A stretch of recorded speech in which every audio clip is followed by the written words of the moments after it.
എല്ലാവർക്കും നമസ്തേ.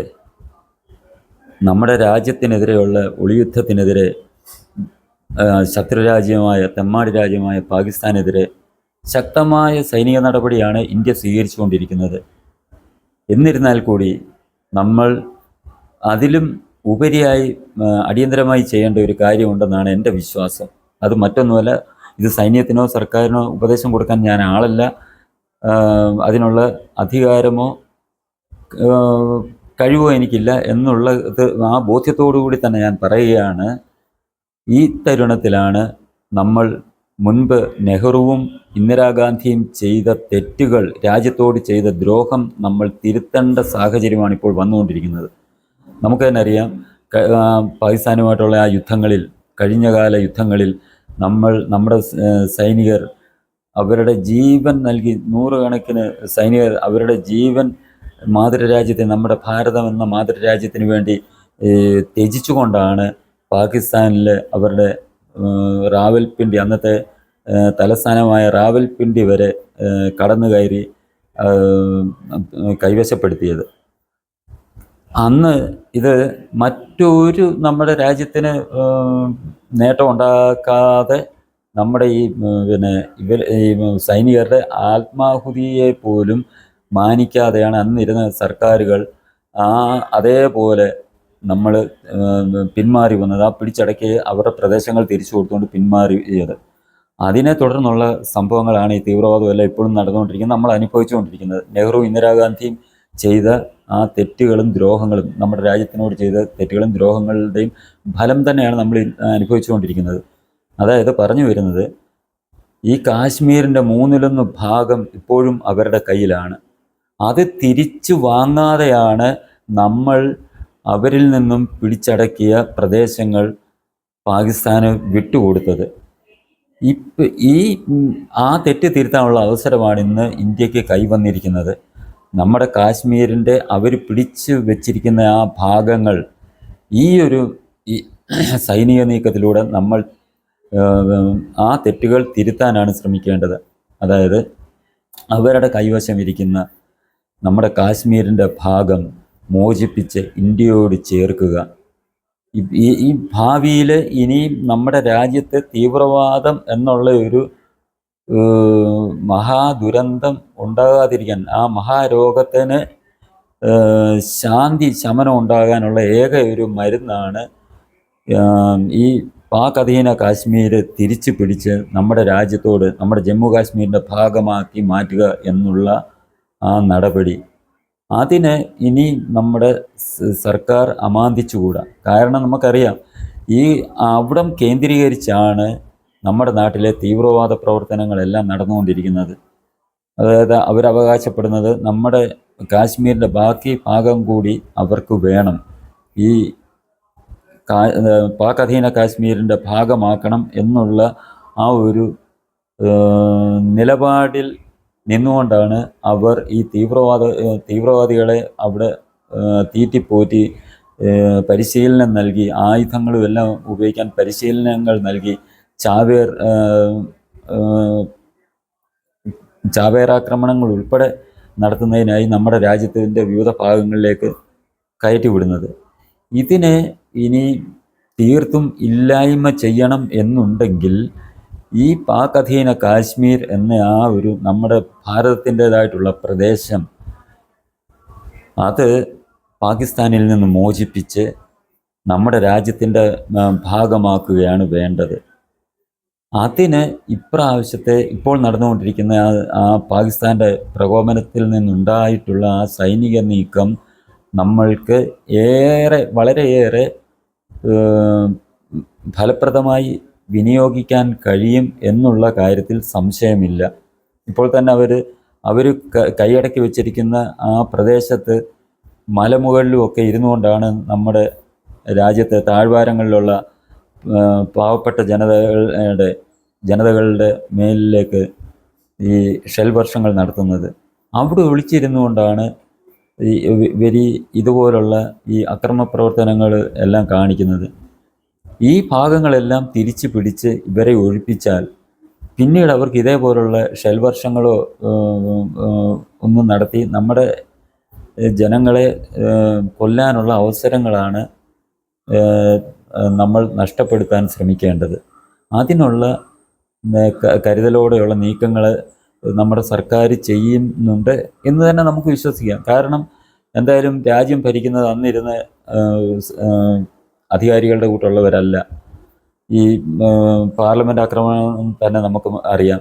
എത്ര പേരെ കാലപുരിക്ക് അയച്ചിട്ട് നമ്മുടെ എത്ര സുരക്ഷാ ജീവനക്കാരെയൊക്കെ കൊന്നിട്ടാണ് അവർ പാർലമെൻറ്റിൽ കയറി ആക്രമണം നടത്തിയിട്ട് അതിനൊരു മറുപടി കൊടുക്കാൻ തയ്യാറാകാത്ത, അതിനുള്ള കഴിവില്ലാത്ത, അതിനുള്ള ആർജവുമില്ലാത്ത ഒരു സർക്കാരായിരുന്നു അന്ന് ഭരിച്ചിരുന്നത്. അതായത് കോൺഗ്രസ് ആണ് ഭരിച്ചിരുന്നത്. അന്ന് പ്രധാനമന്ത്രി മൻമോഹൻ സിംഗ് ആയിരുന്നു. പ്രതിരോധ മന്ത്രി നമ്മുടെ കേരളത്തുകാരനായ AK ആൻ്റണി ആയിരുന്നു.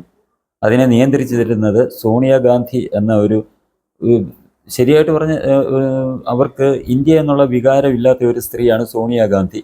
അവരായിരുന്നു അന്ന് സർക്കാരിനെ നിയന്ത്രിച്ചിരുന്നത്.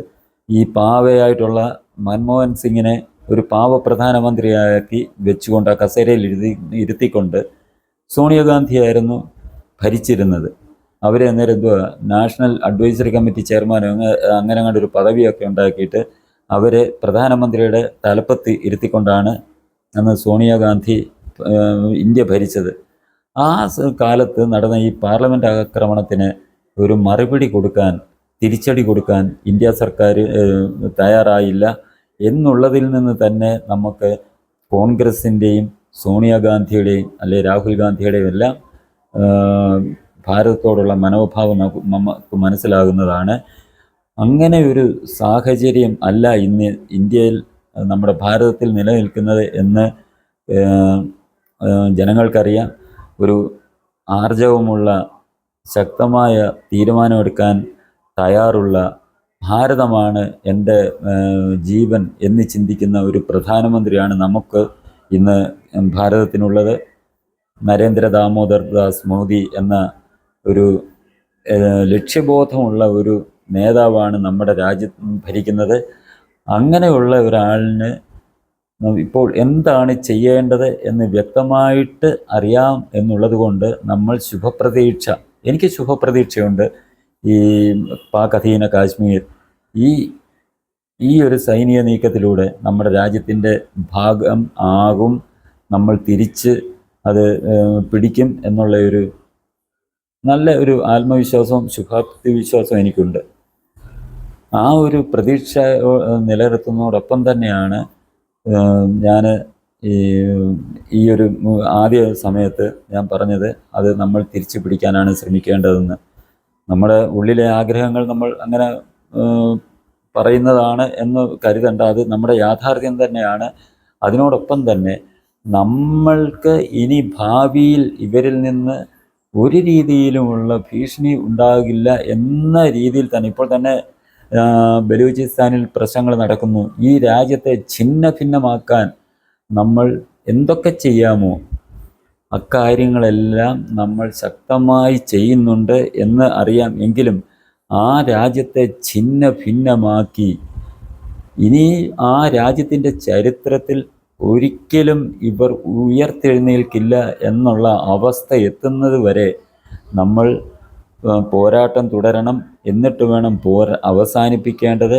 അങ്ങനെ ഈ എന്നേക്കുമായി ഇന്ത്യ നേരിടുന്ന ഈ പാകിസ്ഥാൻ എന്ന തെമ്മാടി രാഷ്ട്രത്തിലെ, പാകിസ്ഥാൻ എന്ന ഒരു ഭീകര രാഷ്ട്രത്തിൻ്റെ അന്ത്യം കുറിച്ചുകൊണ്ടായിരിക്കണം നമ്മൾ ഈ യുദ്ധം അവസാനിപ്പിക്കേണ്ടത്. ഒപ്പം തന്നെ അന്ന് സ്വാതന്ത്ര്യം നമുക്ക് ലഭിച്ച സമയത്ത് നമ്മുടെ ഭാരതത്തിൻ്റെ സംസ്കാരവുമായി ബന്ധപ്പെട്ട ഒരുപാട് സ്ഥലങ്ങൾ പാകിസ്ഥാനിലാണ് ഉൾപ്പെടുത്തിയിരിക്കുന്നത്. അത് ഗാന്ധിജിയുടെയും നെഹ്റുവിൻ്റെയും ആ ഒരു തെറ്റായ നിലപാടുകൾ കാരണമാണ്. നമുക്കറിയാം തക്ഷശില എന്ന് പറയുന്ന സർവകലാശാല,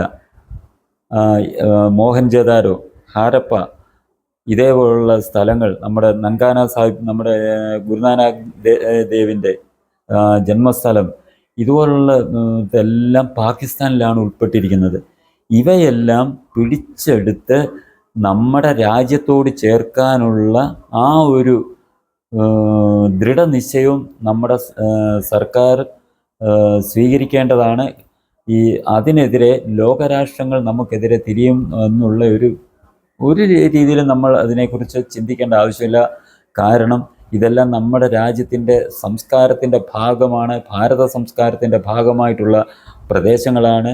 അത് ഭാരതത്തിന് അവകാശപ്പെട്ടതാണ്.